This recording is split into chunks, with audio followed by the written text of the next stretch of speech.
അൽഹംദുലില്ലാഹി റബ്ബിൽ ആലമീൻ വസ്സലാത്തു വസ്സലാമു അലാ അഷ്റഫിൽ അംബിയാഇ വൽ മുർസലീൻ നബിയിന മുഹമ്മദ് വ ആലിഹി വസഹ്ബിഹിൽ ഫായിസീന വമൻ വലാ. അഊദു ബില്ലാഹി മിനശ് ശൈത്വാനിർ റജീം. ബിസ്മില്ലാഹിർ റഹ്മാനിർ റഹീം.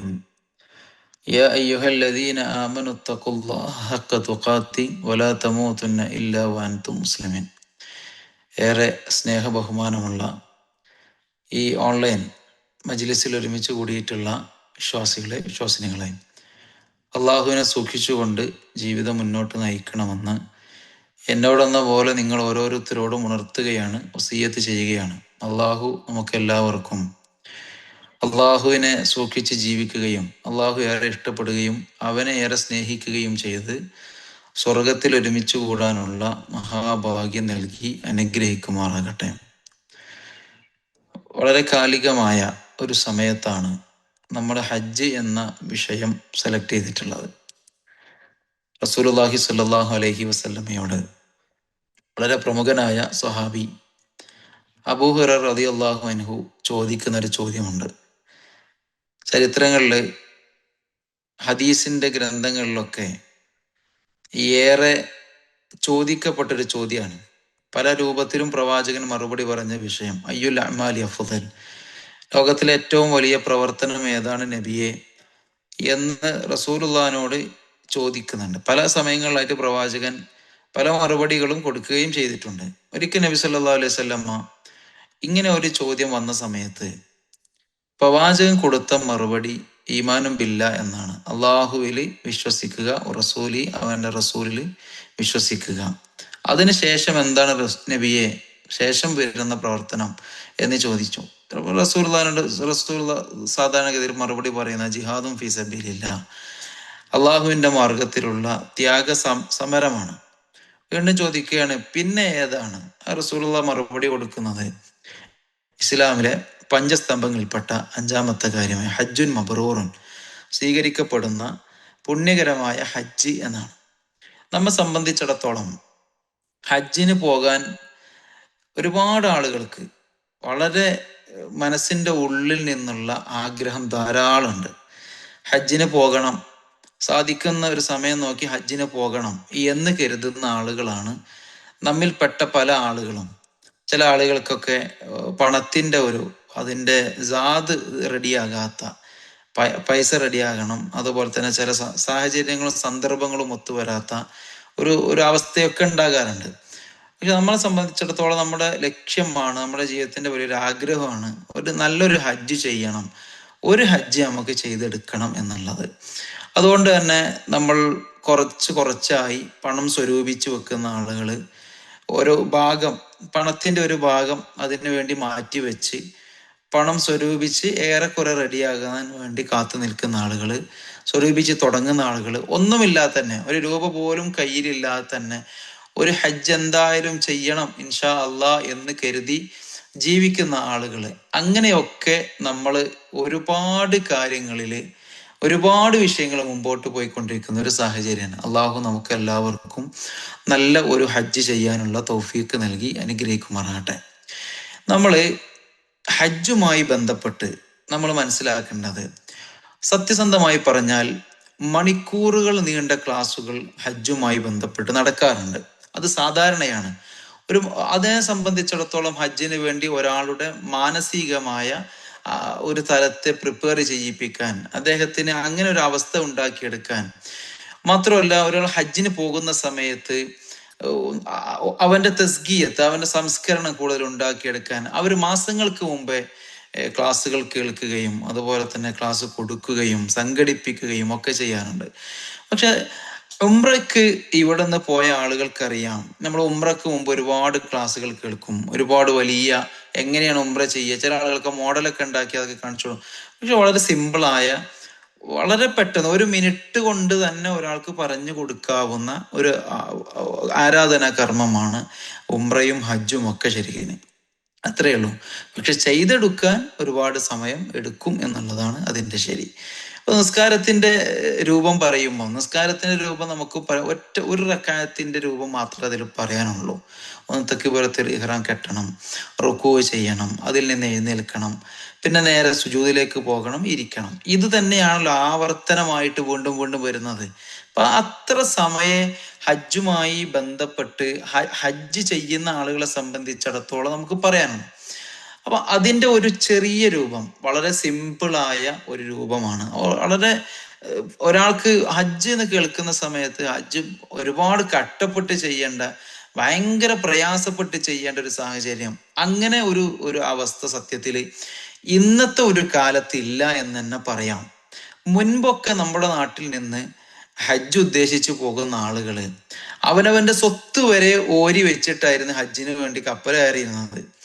ഹജ്ജിന് വേണ്ടി പോകുന്ന ആളുകൾ പിന്നെ തിരിച്ചു വരില്ല എന്ന രൂപത്തിൽ. അതുകൊണ്ട് തന്നെ ഹജ്ജ് ചെയ്ത് തിരിച്ചു വന്നിരുന്ന ആളുകളെ പല നാടുകളിലും, പ്രത്യേകിച്ച് എൻ്റെ നാടുകളിലൊക്കെ, എൻ്റെ നാട് മലപ്പുറം ജില്ല പോലത്തെ സ്ഥലങ്ങളിലൊക്കെ ഹാജി എന്ന് അവസാനം പേര് ചേർക്കുമായിരുന്നു. പക്ഷെ ഇപ്പോൾ അങ്ങനെ ഒരു സംഭവം കാണാറില്ല. എന്ന് പറഞ്ഞാൽ ഹജ്ജിന് പോവുക എന്ന് പറഞ്ഞാൽ ഫ്ലൈറ്റ് കയറി നമ്മൾ സാധാരണ പോകുന്നത് പോലെ വളരെ കുറഞ്ഞ സമയം കൊണ്ട് അവിടെ എത്തുന്നു.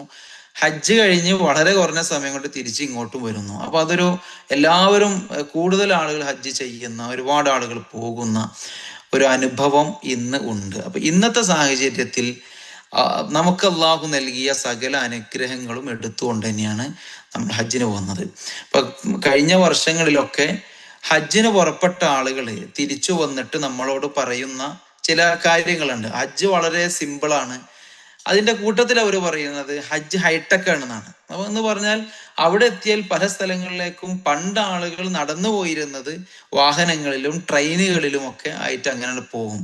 അവ വളരെ പെട്ടെന്ന് തന്നെ കാര്യങ്ങൾ ചെയ്യാൻ പറ്റാവുന്ന, കുറേ സമയം അവനവന് ഇരുന്ന് ആരാധനകളിൽ മുഴുകാൻ കഴിയുന്ന ഒരു സാഹചര്യം ഉണ്ടാകുന്നു എന്നുള്ളത് ഏറെ സന്തോഷകരമായ കാര്യമാണ്. നമ്മൾ ഇവിടുന്ന് ഹജ്ജിന് പോകുമ്പോൾ, വളരെ സിമ്പിളായി പറഞ്ഞാൽ, നമ്മൾ ഇവിടുന്ന് ഹജ്ജിന് പോവുകയാണ്. ഒരാൾ ഹജ്ജിന് പോകാൻ വേണ്ടി റെഡിയാകുന്നു, നിയ്യത്ത് വെച്ചു, കാര്യങ്ങളൊക്കെ വെച്ച് ഹജ്ജിന് പോകുമ്പോൾ, നമ്മൾ നമ്മുടെ നാട്ടിൽ നിന്ന് പോകുന്ന, മറ്റു നാടുകളിൽ നിന്നൊക്കെ പോകുന്ന ആളുകൾക്ക് അറിയാം, ആദ്യമായി നമ്മളൊരു ഉംറയാണ് നിർവഹിക്കുക. സാധാരണഗതിയിൽ ചെയ്യുന്നത് പോലെ നമ്മൾ ഇവിടുന്ന് തന്നെ ഇഹ്റാമിന്റെ വസ്ത്രം ധരിച്ച് വിമാനത്തിൽ ഫ്ലൈറ്റിലേക്ക് കയറി നേരെ ഫ്ലൈറ്റ് ഇറങ്ങുന്നതിന് മുമ്പ് മീഖാത്തിന്റെ സമയം പറഞ്ഞ്, സ്ഥലം പറഞ്ഞ്, അവിടെ വെച്ച് ലബൈക്ക് അല്ലാഹുമ്മ ഉംറത്തൻ എന്ന് നമ്മൾ ചൊല്ലി നമ്മൾ ഉംറയിലേക്കാണ് ആദ്യമായി പ്രവേശിക്കുന്നത്. അതുകൊണ്ടാണ് മുത്തമത്തിയായിട്ട് ഹജ്ജിലേക്ക് കയറുക എന്ന് പറയും. എന്ന് പറഞ്ഞാൽ നേരിട്ട് ഹജ്ജിലേക്ക് അങ്ങോട്ട് കയറാതെ തുടക്കത്തിൽ ഒരുപാട് ദിവസം മുമ്പ്, എൻ്റെ അഭിപ്രായത്തിൽ ഇപ്പോൾ തന്നെ ഹജ്ജിന് വേണ്ടി പുറപ്പെട്ട് കഴിഞ്ഞ ആളുകൾ ധാരാളമുണ്ട്. ഇഷ്ടംപോലെ ആളുകൾ ഇപ്പോൾ മക്കയിൽ എത്തിയിട്ടുണ്ട്. അവിടെയുള്ള താമസ സ്ഥലങ്ങൾ ഒരു ഉംറ കഴിഞ്ഞിരിക്കുന്നുണ്ട്. അപ്പൊ ആളുകൾ പലപ്പോഴും ഒരുപാട് നേരത്തെ ഹജ്ജിന് വേണ്ടി മക്കയിലെത്തുന്ന ഒരു സാഹചര്യമാണ് നിലവിലുള്ളത്. അപ്പൊ ഇവിടെ നിന്ന് അങ്ങനെ ചെയ്യുന്നു. ഇഹ്റാം കെട്ടുന്നു. ഇഹ്റാം കെട്ടി നേരെ പിന്നെ ഹറമിൽ പോകുന്നു. ഹറമിൽ ചെന്ന് കഅബയെ തവാഫ് ചെയ്യുന്നു. സാധാരണ പോലെ ഹജറുൽ അസ്വദിന്റെ അവിടെ നിന്ന് 7 തവണ തവാഫ് ചെയ്യുന്നു. നേരെ സംസം വെള്ളം കുടിക്കുന്നതിന്റെ ഭാഗത്തേക്ക് വന്ന് മക്കാം ഇബ്രാഹിമിന്റെ അവിടെ 2 റക്അത്ത് നമസ്കരിക്കുന്നു. സംസം വെള്ളം കുടിക്കുന്നു. അങ്ങോട്ടും ഇങ്ങോട്ടും സൊഫയിൽ നിന്നും മർവയിലേക്കും അങ്ങോട്ട് 7 പ്രാവശ്യം തവാഫ് ചെയ്യുന്നു.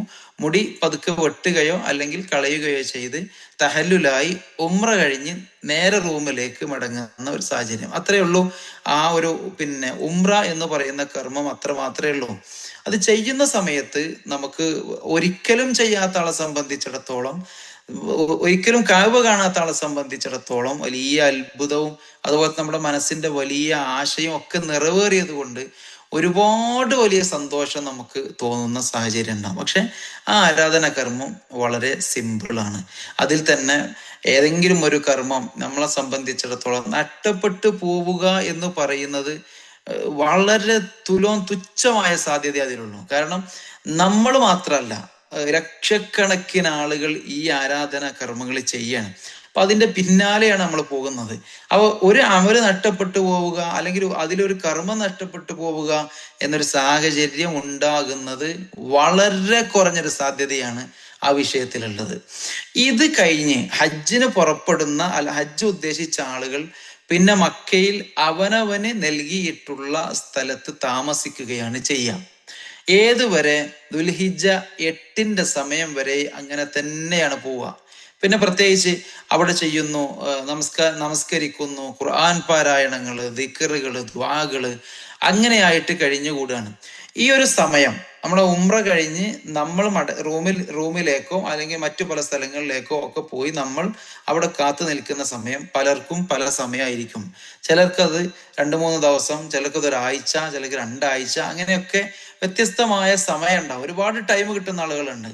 അങ്ങനെ അത് കഴിഞ്ഞ് പിന്നെ നമ്മൾ നേരെ പറയാൻ പോകുന്ന ദുൽഹിജ്ജ 8 ദിവസമാണ്. അന്നാണല്ലോ നമുക്ക് ഹജ്ജ് ആരംഭിക്കുന്നത്. ദുൽഹിജ്ജ 8 സമയത്താണ് ഹജ്ജ് ആരംഭിക്കുന്നത്. ഇതും ഉംറ പറയുന്നത് പോലെ വളരെ സിമ്പിളായി തന്നെ നമ്മൾ മനസ്സിലാക്കും. അപ്പൊ ഹജ്ജിന് പോകുന്ന ആളുകൾ ഒരുപാട് അമലുകൾ എന്തൊക്കെ നഷ്ടപ്പെടാനുണ്ട്, അല്ലെങ്കിൽ എന്തെങ്കിലുമൊക്കെ നഷ്ടപ്പെട്ടു പോകും, ഹജ്ജ് ഇത്രയും ദിവസം ഉള്ളതല്ലേ, എന്തെങ്കിലും ഒരു പ്രയാസം ഉണ്ടാകും, എൻ്റെ ഹജ്ജ് ശരിയാകൂല എന്നൊക്കെ ധരിക്കുന്ന ആളുകളുണ്ട്. ഒരു ഭയപ്പാടും ആ വിഷയത്തിൽ ഉണ്ടാകേണ്ടതില്ല എന്നാണ് സത്യസന്ധമായി നമുക്ക് പറയാനുള്ളത്. ദുൽഹിജ്ജ 8 തുടങ്ങുകയാണ്. 8, 9, 10, 8, 9, 10, 11, 12, 13 എന്ന് പറഞ്ഞാൽ യൗമുൻ നെഹറിന്റെ ദിവസം കഴിഞ്ഞ്, പെരുന്നാൾ കഴിഞ്ഞ് അയ്യാമു തശ്രീഖിന്റെ 3 ദിവസങ്ങൾ കൂടി എടുത്താൽ, ആ 3 ദിവസങ്ങൾ കൂടി നമ്മൾ പരിഗണിച്ചാൽ ടോട്ടൽ 8, 9, 10, 11, 12, 13 ആ ദിവസങ്ങൾ മാത്രമാണ് നമുക്ക് ഹജ്ജുമായി ബന്ധപ്പെട്ട് ചെയ്യാനുള്ളത്. ഇത്രയേ ഉള്ളൂ. ആ ദിവസങ്ങളിൽ നമ്മൾ ചെയ്യേണ്ടുന്നത്, ഒരു സ്ഥലത്ത് നിന്ന് മറ്റൊരു സ്ഥലത്തേക്ക് നമ്മൾ പുറപ്പെടുന്നു, അത് കഴിഞ്ഞ് വേറൊരു സ്ഥലത്തേക്ക് നമ്മൾ പുറപ്പെടുന്നു, അത് കഴിഞ്ഞ് വേറെ സ്ഥലത്തേക്ക് പുറപ്പെടുന്നു എന്ന് മാത്രമേ ആ വിഷയത്തിലൊക്കെ നമുക്ക് ഉള്ളു സത്യത്തില്. അതുകൊണ്ട് ഒരിക്കലും ഹജ്ജ് പെട്ടെന്ന് തന്നെ നഷ്ടപ്പെട്ടു പോയി, അല്ലെങ്കിൽ ഹജ്ജ് ഇല്ലാത്തൊരവസ്ഥ ഉണ്ടായി എന്നൊന്നും നമ്മൾ പറയേണ്ടതില്ല, മനസ്സിലാക്കേണ്ടതില്ല, തെറ്റിദ്ധരിക്കേണ്ടതില്ല എന്നുകൊണ്ടാണ് തുടക്കത്തിൽ തന്നെ അങ്ങനെ സൂചിപ്പിക്കുന്നത്. അപ്പൊ നമുക്ക് ഇൻഷാ അല്ലാഹ് ഹജ്ജ് ചെയ്യാനുള്ള അവസരം ലഭിക്കുകയാണെങ്കിൽ നമ്മൾ ദുൽഹിജ്ജ 8 സമയത്ത്, ദുൽഹിജ്ജ 8 സാധാരണ ഇഹ്റാം കെട്ടുന്നത് പോലെ കെട്ടി നിയ്യത്ത് വെച്ച്, ഹജ്ജിന് വേണ്ടിയുള്ള നിയ്യത്ത് വെച്ച് എല്ലാവരും അവനവൻ്റെ റൂമുകളിൽ നിന്ന്, മക്കയിൽ നിന്ന് നേരെ മിനയിലേക്ക് പുറപ്പെടുന്ന ഒരു അവസ്ഥയാണ് ഉള്ളത്. അപ്പൊ ആളുകളെ സംബന്ധിച്ചിടത്തോളം അവർ മിനയിലെത്തി, മിനയിൽ ചെന്ന് അവിടെ ചെന്ന് നമ്മൾ സാധാരണ ചെയ്യുന്ന കാര്യങ്ങളൊക്കെ ചെയ്യുന്നത് പോലെ തന്നെയാണ് നമ്മളും ചെയ്യേണ്ടത്. അതിലൊന്നും പ്രത്യേകിച്ച് ഒരു കാര്യവും അല്ലെങ്കിൽ എന്തെങ്കിലും ഒരു കൂടുതലായ കാര്യങ്ങൾ ചെയ്യാനുണ്ട് എന്ന് നമുക്ക് പറയാനില്ല. ഇതിലാകെ നമ്മൾ ചെയ്യേണ്ടുന്ന കാര്യം, മിനയിൽ എത്തിക്കഴിഞ്ഞാൽ, ഒരാളെ സംബന്ധിച്ച് മിന എന്ന് പറഞ്ഞാൽ അതിന് തൊട്ടടുത്തുള്ള ഒരു പ്രദേശം എന്ന് മാത്രമേ മനസ്സിലാക്കേണ്ടുള്ളൂ. മിനയിൽ എത്തിക്കഴിഞ്ഞാൽ ഇനി മുതൽ അങ്ങോട്ട് നമ്മുടെ നിസ്കാരങ്ങളൊക്കെ നമ്മളൊരു യാത്രക്കാരനാണ് എന്നുള്ളത് കൊണ്ട് തന്നെ, ഒരിക്കലും നമ്മുടെ ആരുടെയും മുഖ്യമായ മക്കാമായ സ്ഥലമൊന്നുമല്ല. അവിടെ എത്തിയാൽ എല്ലാ ആളുകളും, അവിടെയുള്ള ആളുകൾ അടക്കമുള്ള എല്ലാ ആളുകളും നിസ്കാരം പിന്നെ കസറാക്കിയാണ് നമസ്കരിച്ചുകൊണ്ടിരിക്കുക. അത് നമ്മൾ മനസ്സിലാക്കണം. ഇപ്പം മഗ്രിബ് അതുപോലെ തന്നെ സുബഹി, ഈ 2 നിസ്കാരവും കസറാകുന്ന സാഹചര്യമില്ല. കസറാകുന്ന സാഹചര്യം എന്ന് പറഞ്ഞാൽ കസറാക്കി നിസ്കരിക്കുന്നില്ല. 3 റക്അത്തുള്ളത് 2 റക്അത്താക്കാൻ കഴിയില്ല. 2 റക്അത്തുള്ള സുബഹി 1 റക്അത്താക്കാനും കഴിയില്ല. 4 റക്അത്തുള്ള നിസ്കാരങ്ങളൊക്കെ, ഇപ്പൊ ദുഹറും അസറും ഇഷാവും, ഇത് 2 റക്അത്തായിട്ടാണ് നിസ്കരിക്കുക, കസറാക്കിയിട്ടാണ് നിസ്കരിക്കുക. അതാത് സമയങ്ങളിൽ ജമ്മാക്കിയിട്ടല്ല, കസറാക്കിയിട്ടാണ് മിനയിൽ വെച്ച് നിസ്കരിക്കുക. ഇത് മാത്രമേ അവിടെ ശ്രദ്ധിക്കാനുള്ളൂ. സത്യസന്ധമായി പറഞ്ഞാൽ വേറെ എന്തെങ്കിലും, ഇപ്പൊ മിനയിലേക്ക് കയറുന്ന സമയത്ത് എന്തെങ്കിലും ഒരു പ്രത്യേകമായ പ്രാർത്ഥന, സ്ഥലത്തെത്തുമ്പോൾ ഒരു പ്രത്യേകമായ ദുആ, അങ്ങനെ ഒന്നുമില്ല. അത് നമ്മൾ വളരെ ഗൗരവത്തോട് മനസ്സിലാക്കണം. പല ആളുകളും അങ്ങനെ പറയാം, അവിടെ എത്തിയ സമയത്ത് അത് കിട്ടിയില്ല, അതിന്റെ കവാടം കടന്ന സമയത്ത് നിങ്ങൾ ദുആ ചെയ്തില്ല, അതുകൊണ്ട് ഹജ്ജ് ശരിയായില്ല എന്ന്. ഒക്കെ തെറ്റാണ്. എല്ലാ കാര്യവും തെറ്റാണ്. ഒന്നും ആ വിഷയത്തിൽ ഇല്ല എന്ന് തന്നെ വളരെ ഗൗരവത്തോടു കൂടി തന്നെയാണ് നമ്മൾ മനസ്സിലാക്കേണ്ടത്. മിന എന്ന് പറഞ്ഞ ആ പ്രദേശത്തേക്ക് നമ്മൾ പുറപ്പെടും. നമുക്ക് കാണാൻ പറ്റാവുന്ന, ഉംറക്കടക്കം പോയ ആളുകൾ സ്ഥിരമായി കാണുന്ന പ്രദേശമാണ്. ആ ഭാഗത്ത് നമ്മൾ ചെന്നാൽ നമുക്ക് നിശ്ചയിച്ച ഭാഗവും സ്ഥലവും ഒക്കെ ഉണ്ടാവും, ടെന്റും ഒക്കെ, എല്ലാ സാധനവും അവിടെ തന്നെ ഉണ്ടാവും. അവിടെ നമ്മൾ ചെല്ലുന്നു. നമ്മൾ ഇവിടുന്ന് ചെന്ന് കഴിഞ്ഞാൽ നമുക്ക് ളുഹർ ഉണ്ടാകും, അസർ ഉണ്ടാകും, മഗ്രിബ് ഉണ്ടാകും, ഇഷാ ഉണ്ടാകും, പിറ്റത്തെ ദിവസം സുബഹി ഉണ്ടാകും. അതെന്ന് പറഞ്ഞാൽ ദുൽഹിജ്ജ 9 നമ്മൾ കയറി. ദുൽഹിജ്ജ 9 അവിടുന്ന് മിനയിൽ നിന്ന് നമ്മൾ പിന്നെ സുബഹി നമസ്കരിച്ചതിന് ശേഷം ഹജ്ജിലെ ഏറ്റവും പ്രധാനപ്പെട്ട എന്ന് പറയപ്പെടുന്ന അറഫയിലേക്ക് നമ്മൾ പോവുകയാണ്. അറഫ എന്ന് പറയുന്നത് വേറൊരു സ്ഥലമാണ്. ആ അറഫയിലേക്ക് നമ്മൾ എല്ലാ ആളുകളും ഈ ടെന്റുകളിൽ നിന്ന് ഇറങ്ങി അവിടേക്ക് പുറപ്പെടുകയാണ്. ഇപ്പൊ നമ്മൾ നോക്കുമ്പോൾ ദുൽഹിജ്ജ 8 നിന്ന് ദുൽഹിജ്ജ 8 ഇഹ്റാം ധരിച്ച് നേരെ മിനയിലേക്ക് പുറപ്പെട്ട് അവിടെ നിസ്കാരവും പ്രാർത്ഥനയും കാര്യങ്ങളൊക്കെ ആയിട്ട് ആകെ ശ്രദ്ധിക്കേണ്ടതും ഒക്കെ ഒന്ന് കസറാക്കി നിസ്കരിക്കുന്നത് മാത്രം.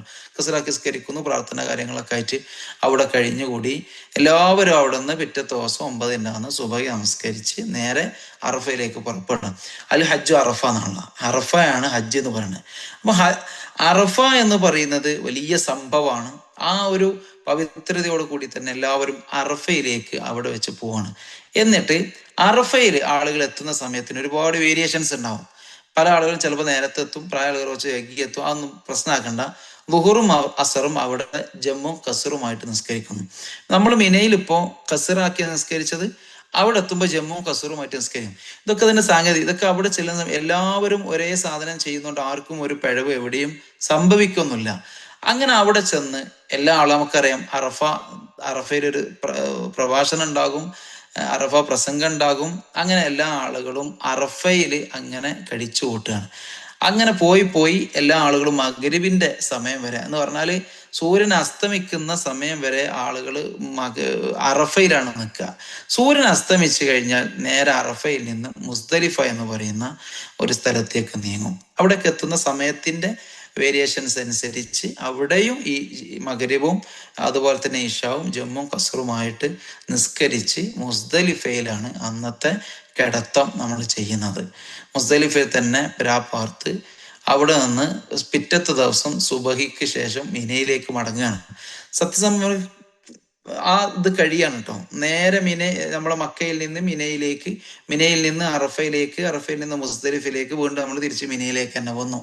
അങ്ങനെ വരുന്ന ഈ സമയം, അതായത് ദുൽഹിജ്ജ 10 അന്നാണ് നമ്മൾ മുസ്ദലിഫയിൽ നിന്ന്. അപ്പൊ ആ സമയത്ത് ഇവിടെ നാട്ടുകാർക്കൊക്കെ, നമ്മളെ ആളുകൾക്കൊക്കെ പെരുന്നാളിന്റെ ദിവസമായിരിക്കും. നമ്മളെ സംബന്ധിച്ചിടത്തോളം നമ്മൾ അവിടെ ഹജ്ജിലായിരിക്കും.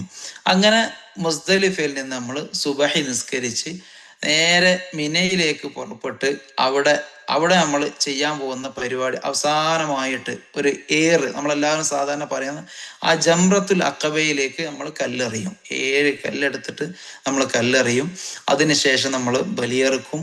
അതിനുശേഷം നമ്മൾ തലമുണ്ടനം ചെയ്യും. അങ്ങനെ നമ്മൾ ഹജ്ജിൽ നിന്ന് പരിപൂർണമായി പിന്മാറി എന്ന് പറയാം. ഇനിയുള്ളത് നമുക്ക് കഅബയിലേക്ക് പോയി തവാഫുണ്ട്. അതിനു മുമ്പേ നമ്മൾ നമ്മുടെ ഇഹ്റാം നിന്ന് മുക്തമായി നമുക്ക് സുഗന്ധങ്ങൾ പൂശാം, ഒക്കെ ചെയ്യാം. ഭാര്യ ഭർത്തൃ ബന്ധം ഒഴികെയുള്ള ബാക്കി എല്ലാ കാര്യങ്ങളും നമുക്ക് അനുവദിക്കപ്പെട്ട രൂപത്തിലേക്ക് അത് മാറും. ഇനിയുള്ള 3 ദിവസം നമ്മൾ സാധാരണ ഇവിടെ കൊണ്ടെടുക്കുന്ന അയ്യാമു തശ്രീഖിന്റെ 3 ദിവസമാണ്. ആ 3 ദിവസം നമ്മൾ മിനയിൽ തന്നെയാണ് താമസിക്കുന്നതും പാർക്കുന്നതും. ഈ 3 ദിവസവും ചെറിയ ജംറകൾ, ഇതൊന്നും നമുക്ക് മനസ്സിലാകാതെ പോകൂല, അതൊന്നും നമുക്ക് പേയ്ക്കാനും പോകണില്ല. കാരണം അതിനൊക്കെ കൃത്യമായ റൂട്ടുകളുണ്ട്, എവിടെയും പേയ്ക്കൂല. ആ 3 ജംറകളിലും നമ്മൾ കല്ലെറിയും. അതിൽ ശ്രദ്ധിക്കേണ്ടത് 11-ന്റെ അന്നും 12-ന്റെ അന്നും കല്ലെറിയും. അങ്ങനെ 12-ന്റെ അന്ന് വൈകുന്നേരത്തിന് മുമ്പ് മടങ്ങിയിട്ടില്ലെങ്കിൽ 13-ന്റെ അന്നും നമ്മൾ എന്ത് ചെയ്യണം? കല്ലെറിയണം. നേരെ മറിച്ച് 12-ന്റെ അന്ന് മടങ്ങി പോരുന്ന ആളുകളുണ്ട്. അത് 12-ന്റെ അന്ന് വൈകുന്നേരം സൂര്യൻ അസ്തമിക്കുന്നതിന് മുമ്പ് നമ്മൾ എന്ത് ചെയ്യണം?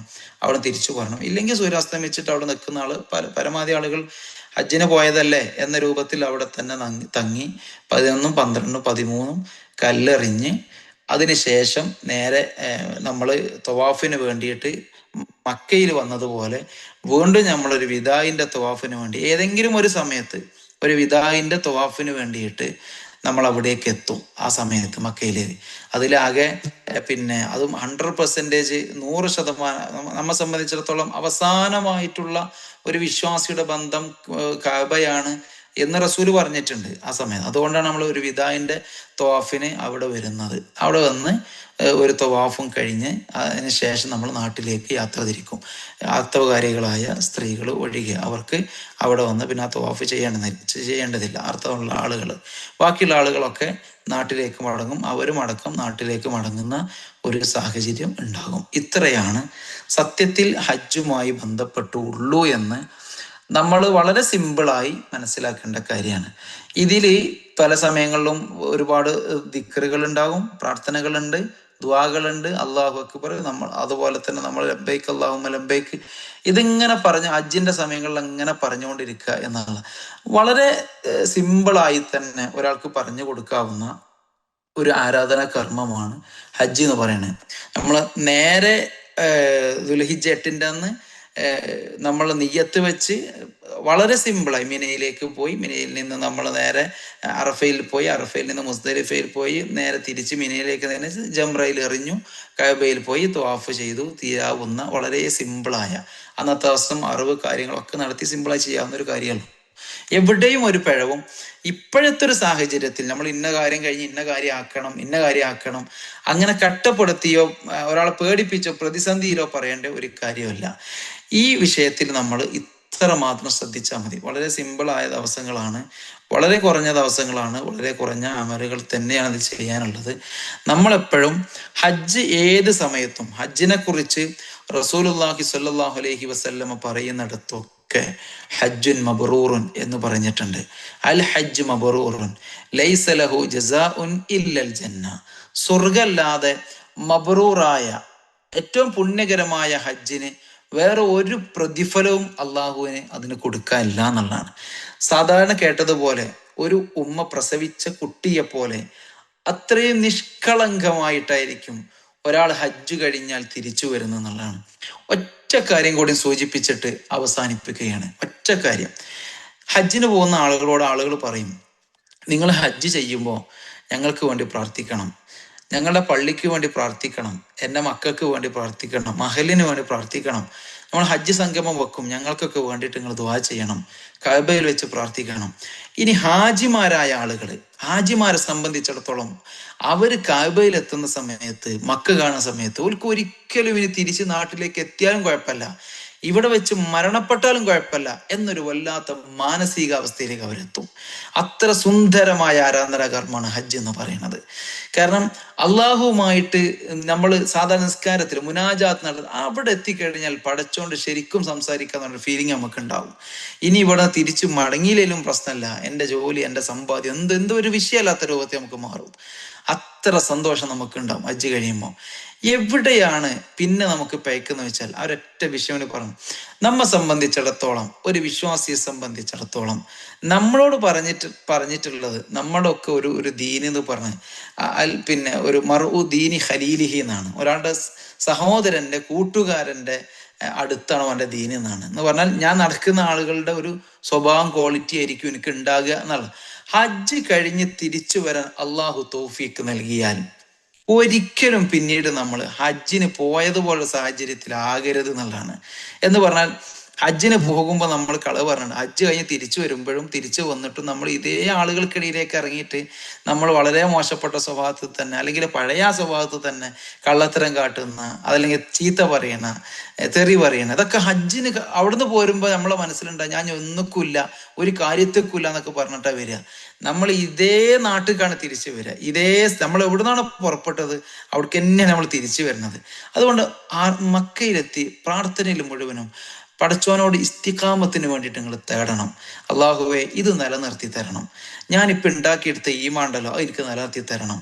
എവിടെയെങ്കിലും കയറി വർത്താനം പറയുക, എവിടെയെങ്കിലും കയറി ചൂടാകുക, അങ്ങനെ എന്തെങ്കിലുമൊക്കെ ആളുകളെ പറ്റിക്കുക, വഞ്ചിക്കുക, ഇങ്ങനെ എന്തെങ്കിലും സ്വഭാവം ഉണ്ടെങ്കിൽ തെറി പറയാം, നാവുന്നത് തൊള്ളെടുത്ത തെറി പറയാം, ഈ ടൈപ്പ് സാധനങ്ങൾ ഉണ്ടെങ്കിൽ കുത്തി പറയാം, ഈ ടൈപ്പ് സാധനങ്ങളൊക്കെ ഉണ്ടെങ്കിൽ പടച്ചോനെ എനിക്ക് ഇതിൽ നിന്ന് കൃത്യമായ ഒരു മോചനം അള്ളാഹുവെ എനിക്ക് നൽകണം, എന്നെ അതിൽ നിന്നൊക്കെ വിട്ടു നിർത്തണം, എൻ്റെ സാഹചര്യം നന്നാക്കണം, എനിക്കിപ്പോഴുള്ള ഒരു മനസ്സ് പടച്ചോനെ എന്നും നിലനിർത്തി തരണം എന്ന് നമ്മൾ പറയണം. അതല്ലാതെ നമ്മൾ പലപ്പോഴും കേട്ടൊരു സംഗതിയാണ്, അങ്ങനത്തെ ആളുകൾ 1 അല്ല 100 ഹജ്ജ് ചെയ്താലും രക്ഷപ്പെടാൻ പോണില്ല എന്ന് പറയും. ഇപ്പൊ ഹിദായത്ത് നിലനിർത്താൻ, തസ്കിയത്ത് നിലനിർത്താൻ, ഇത് രണ്ടും നമ്മുടെ ജീവിതത്തിൽ അള്ളാഹു എന്ന് പറയുന്ന ലാ ഇലാഹ ഇല്ലല്ലാഹ് എന്ന് പറഞ്ഞ ഹിദായത്തും തസ്കിയത്തും സംസ്കരണം, ഇത് രണ്ടും നിലനിർത്താൻ നന്നായി പടച്ചവനോട് കരഞ്ഞ് പ്രാർത്ഥിച്ചിട്ട് വേണം ഹജ്ജിന് പോകുന്ന ആളുകൾ തിരിച്ചു വരാൻ. മനസ്സിന് അങ്ങേയറ്റത്തെ ബലം കൊടുത്തിട്ട് വേണം തിരിച്ചു വരാൻ. എവിടെയും പാളാത്ത പതറാത്ത, ഉമ്മ പ്രസവിച്ച കുട്ടിയെ പോലെ ഹജ്ജു കഴിഞ്ഞ് മരണപ്പെടുന്ന ആളുകൾ അത്രയും നിഷ്കളങ്കമായിട്ട് മരണപ്പെടണം. അവര് നാളെ പരലോകത്തെത്തുമ്പം അള്ളാഹു ഒരു തെറ്റുകുറ്റങ്ങളെ പറ്റിയും ചോദ്യം ചെയ്യാൻ പെടാൻ പോലും പാടില്ല. അത്രയും ശുദ്ധമായ ഹൃദയത്തോടുകൂടി ഇല്ലാമൻ അത്തല്ലാഹ് ബിൽ കൽബിൻ സലീം, നല്ല ക്രിസ്റ്റൽ ക്ലിയർ ആയ ഹൃദയത്തോടുകൂടി അള്ളാഹുവിലേക്ക് മടങ്ങുന്ന അവസ്ഥ നമുക്ക് ഉണ്ടാകണം. അള്ളാഹു അനുഗ്രഹിക്കുമാറാകട്ടെ. അള്ളാഹു സുബ്ഹാനഹു വ തആല നമ്മിൽ നിന്ന് വന്നുപോയിട്ടുള്ള ചെറുതും വലുതും രഹസ്യവും പരസ്യവും നമ്മൾ കളിയായും തമാശയായും ചെയ്തിട്ടുള്ള എല്ലാ തെറ്റുകുറ്റങ്ങളും നമുക്ക് എല്ലാവർക്കും പുറത്തു മാപ്പാക്കി നൽകി അനുഗ്രഹിക്കുമാറാകട്ടെ. നമ്മിൽ നിന്ന് ധാരാളം ആളുകൾ ഹജ്ജ് ചെയ്യാൻ വേണ്ടി ഉദ്ദേശിച്ച് പുറപ്പെടാൻ വേണ്ടിയൊക്കെ നിൽക്കുന്ന സാഹചര്യമാണ്. അവർക്കൊക്കെ നമ്മുടെ കുടുംബക്കാരൊക്കെ ഇഷ്ടം പോലുള്ളതാണ്. അവർക്കൊക്കെ അള്ളാഹു മഖബൂലും മബ്റൂറുമായ ഹജ്ജ് നിർവഹിച്ച് നമ്മിലേക്ക് തിരിച്ചു വരാനുള്ള മഹാസൗഭാഗ്യം നൽകി അനുഗ്രഹിക്കുമാറാകട്ടെ. ഹജ്ജ് ചെയ്യാൻ ഒരുങ്ങി നിൽക്കുന്ന, പണമില്ലാത്ത, ആരോഗ്യം കൊണ്ട് വിഷമങ്ങളുള്ള ധാരാളം ആളുകളുണ്ട്. അള്ളാഹു അവർക്കൊക്കെ അതിനൊക്കെയുള്ള തൗഫീക്ക് നൽകി അനുഗ്രഹിക്കുമാറാകട്ടെ. റബ്ബന ആതിന ഫിദ്ദുനിയ ഹസന വഫിൽ ആഖിറതി ഹസനത വഖിന അദാബന്നാർ. റബ്ബന തഖബ്ബൽ മിന്ന ഇന്നക അൻതസ് സമീഉൽ അലീം വതുബ് അലൈന ഇന്നക അൻതത് തവ്വാബുർ റഹീം. ആമീൻ ആമീൻ ബിറഹ്മതിക യാ അർഹമർ റഹീമീൻ. വൽഹംദുലില്ലാഹി റബ്ബിൽ ആലമീൻ. വസ്സലാമു അലൈക്കും വറഹ്മത്തുള്ളാഹി വബറകാതുഹു.